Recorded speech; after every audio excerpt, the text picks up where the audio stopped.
Hi, fellow Django developers. Hezekiah here from alwaysdjango.com, where we discuss interesting Django topics that help you grow, improve as a Django developer. So, if that sounds interesting, like, subscribe, share this video with anyone you think to find this video important. Let's get into it. So, in this video today, we are going to look at how to handle post requests in Django, right? From our last tutorial in our playlist, if you have been following this, if you have been following, you know that we are actually working on a playlist on Django, right? An absolute beginner playlist on Django. So if you don't know that playlist, I'll leave a link to it in the description so that you can go and look at it and get up to date, right? So in the last tutorials, this was what we had, right? We looked at creating forms in Django, right? We created a form, right? And we passed it to our view, and in our view, we rendered it out, right? So in that tutorial, that was where we created this createbook HTML file, right? So if we go to our urls.py file, we have this part, right? So our server is on right now. Our Python development server is on right now. So if we go to our browser and reload, this is what we have, right? I just simply added Bootstrap, right? I just simply added Bootstrap. So in this tutorial, we'll be looking at how to handle post request, right? Like when we click submit this form right here, we'll handle the post request and create the book actually in the database, right? So if you can see right here, if we submit this right here, it doesn't do anything, it just reloads and brings us back here, right? So if we go to our views.py file, this is the view that handles this request right here. So to handle post request in Django, right, what do? We say if at least for a view for a function view, right? For a function view, this is how you handle post request in Django. We'll look at handling it in when we start looking at class views and generic views, right? In the next tutorials. So in the next couple of tutorials. So in Django function views, this is how we handle it. So we say if request dot method is equal to post, right? Let's say pass now. So what are we saying here? This is the request argument that is being passed into a view function in Django, right? So we are saying if this request dot method is equal to post. If you don't know what post is actually like a HTTP request method, right? Is more secure than get. Like get is when you go to your browser, when you simply go to your browser, go to your URL and enter your URL path here. That's get request, right? So post request is more secured. It's used to send information to the server like we are doing here. And if you don't know much about it, you can go read it up online, but probably you do, right? So when we say request dot method is equal to post, right, we are saying if the request dot method is post, that's really what we are saying. Then if the request dot method is equal to post, then this block of code will run for us, right? So which block, what do we want to happen in this block of code? We simply want to save this book instance to the database, right? So here we have this form right here. Let's copy this. So come here, paste this. Now inside here as the argument right here, we say request dot post, right? After request dot post, let me just type this out before I explain what I did, right? Form dot is valid. We say, sorry guys. So form dot is valid. We say form dot save. Then we return HTTP response book saved successfully, if I can spell, whatever. So what did I do here, right? I said from the beginning here, I said if request dot method is equal to post request, if request dot method is equal to post, right, then we create this form, then we reassign this form variable, right? This form variable right here that we assigned here. If the request is a post request, we are reassigning it. Then after reassigning it, we'll pass in this request.post. What is this request.post? This request.post simply contains a dictionary declaration of our request, our past request arguments. What am I trying to say? If you come here, or let's go to the browser, if we inspect right here, open our developer console. If we inspect here, let me bring this down. If we inspect here, you see that this input right here has name equal to name, right? This one has name is equal to description, right? So when we make post request, the data that was passed in here, let's say we enter whatever here, the data that was passed in here, that was passed in here will be inputted into this request.post, right? So this request.post will be like a dictionary, like a Python dictionary with name, right, and value. Let's say we enter Hezekiah as the name, right? So this will be the name of the input field, while the second here will be the value of the input field, right? So the next one should be let's say, I don't know why I'm always doing this, I'm sorry. So the next one should be description, if I can spell, description with the value that we entered, right? So that's what this request.post will contain, right? So by passing this request.post here, Django knows to handle this request argument. Then after that, we are saying form.isValid. Form.isValid is just simply used to identify that this form is actually valid, right? That's looking at our models, right?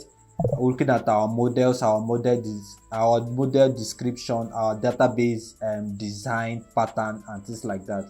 It will use that and certify that this form is valid.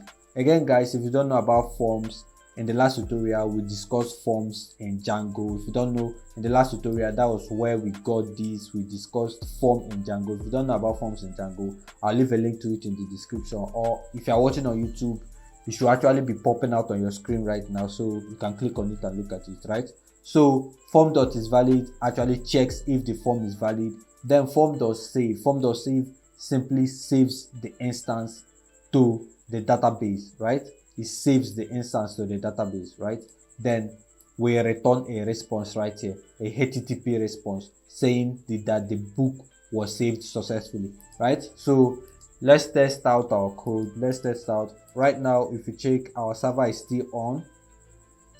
Our server is still on right here. So if we go back and refresh, let's close this. So if we go back and refresh, I don't know why this is slow. I don't know. So I'm sorry for the waste of time, guys. So this loaded actually. So let's input some data here. So we submit. So after submitting, you can see book was created successfully, right? So this book was actually created successfully. So this is generally how you handle post request in Django, at least for a functional view in Django, right? When we start looking at generic views, which we look at in this playlist, when we start looking at generic views, we'll see how to handle functional view, how to handle post request also in class views, right? So this is it, guys. But I forgot to talk about this article in the last tutorial. We have an article here on alwaysdjango.com on Django Forms, right? You can see we discussed everything about Django Forms, how forms works, creating model forms, non-model forms, etc. Right? So with that, okay. If you come to the bottom here, I think we actually discussed crispy forms. Yeah, crispy forms. So crispy forms is just a way, in the last tutorial on the Django form, crispy forms is just a way of beautifying. You can see already I loaded in I loaded in Bootstrap here, but you can see that the Bootstrap is not affecting this input forms. It's just affecting this button that has the class of btn, right? If you know about Bootstrap in Django, that has this class of btn, then btn primary, then this column and offsets, right? So But if you see these input fields are not looking okay, they're not looking beautiful in any way, right? So that's where crispy forms comes in, right? So I have an article here also on this channel. I'll leave a link to it in the description. It should also be popping out on your screen so that you can go and look at it. But I'll just run through this real quick, right? I discussed Django crispy forms, how to use Django's crispy forms, right? So but here I'll just run through this real quick. So if you come to this article, you come to the bottom here, you look at this. He said the first step is installing crispy forms. People install Django crispy forms. So you come to your terminal. Let me close this. So you come to your terminal, copy and paste this. So but for me, you should probably say requirement already satisfied, because I already installed this like previously. So you can see here requirement already satisfied, right? So after installing, you go down, then in your settings.py file, you go to your installed apps list. You go to your settings.py file. So in your installed app list, you can see here that we have this book application, which is what we created for our project, right? So here I'll come here and I'll add this, right? So Django crispy forms. So after Django crispy forms, you come to the bottom in your settings.py file. So you declare the crispy template tag that you want to use. For me, we are using bootstrap 4. So bootstrap 4 right here. You can use anything you want. You can use uniforms, you can use tailwind, right? So you can use whatever you want. So in your HTML file where you want to use these crispy forms to style your forms, you go to the top here and you load the crispy forms. So after loading the crispy forms, you come here, instead of as p, you come here and use the crispy filter, right? So you can see now, if we go back, you can see how our form looks right now. But if we reload again, okay, our server should be down. Let me open it. So our server is down. Let me restart. So python main.py run server. So go back here and reload. So you can see that our form is looking a lot much better, right? With bootstrap, right? Our form is looking a lot much better. It's spanning the whole width of this div, right? So let me just bring this button down a little bit. So if you come here, I just add the margin top of 2, right? So go back and reload. So this is what we have. So right now our form is looking okay. We are submitting a book instance. The name of the book, let me say Harry Potter, right? The description, this book is awesome because it is, right? This book is awesome. Then we submit, right? You can see right here it's saying book saved successfully, right? So you can see that we are saving our book now. But this response is not really what you want to show to your user, right? You want to maybe redirect here and maybe show an alert box to say this book was created successfully. So in the next tutorial, we'll be looking at a very short video on how to use Django messages model, right? Django messages model. When we create this book, this book right here on the view, when we save this book, instead of returning this HTTP response immediately, we'll create a Django message model, and then render it out in our template. That's what we'll be looking at in the next tutorial, right? So that's it for this tutorial. Subscribe, like, share this video with anyone you think will find this video interesting. Subscribe, turn on the notification for the next video, right? Because I think it will be interesting, right? So that you learn and what have you. So that's it for me, guys. Take care of yourself. Peace.